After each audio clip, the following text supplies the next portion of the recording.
what was happening, do you think, for you in terms of, and you have spoken about emotional pain, and that there was something in alcohol for you that that you believed helped with that. Mm.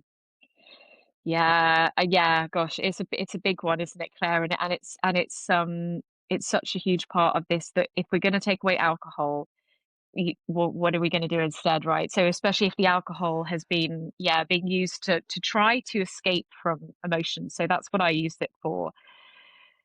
So then what do you do instead? So I think like so many of us, and I'll speak for myself, but I think this is very common.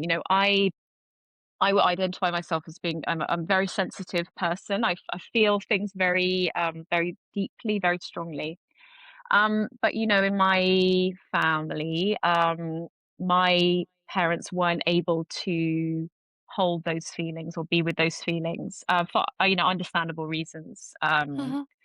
to do with their own lives and experiences. And so I gradually developed this idea that my feelings must be dangerous, shameful. They made other people very uncomfortable and unhappy because of how my parents responded to my emotions.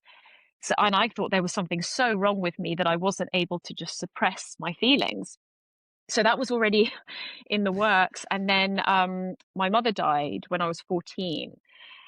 And I was not held with that grief. I mean, I was sent back to school Mm. 2 days after she died. The school, I mean, mentioned it, the first day I was in tears, so they couldn't really ignore it. But after that, it wasn't ever mentioned again. I was just supposed to carry on getting A stars and carry on as normal. So, and I did kind of cope until, yeah, alcohol came into the mix. And it was particularly at university when, Claire, and I remember the moment, I remember it so clearly, the evening when I started to drink to cope without pain. It was in the January of the first term. My dad had just dropped me off at university, and I felt so alone, so Mm. unbearably alone. And I had that thought for the first time.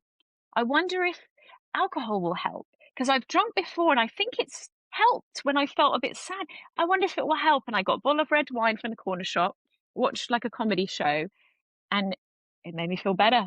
And then Mhm. it's like, okay, that's it then. And then because it did seem to help me escape from the emotions, which, the emotions and feelings in my own body, which I was afraid of. I was afraid of them, and I didn't believe I could be with them. I thought they were wrong and bad.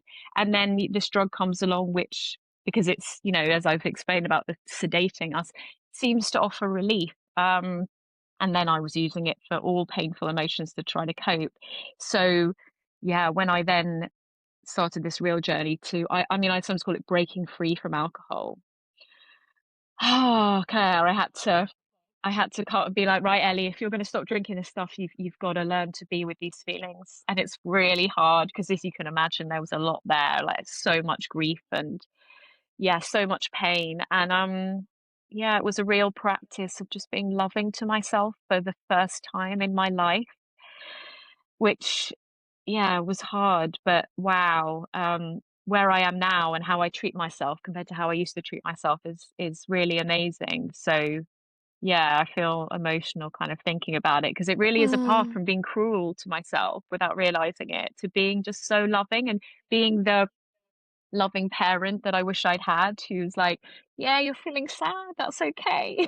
Yeah, there's grief here, that's really hard." That being so compassionate to myself rather than going, "I don't wanna hear it, drink this poison and, stop talking about it," which is essentially what we do when we drink to cope with feelings. We're telling ourselves, "I don't wanna hear it. I don't want this feeling here," and it's yeah, it's a cruel way to treat ourselves.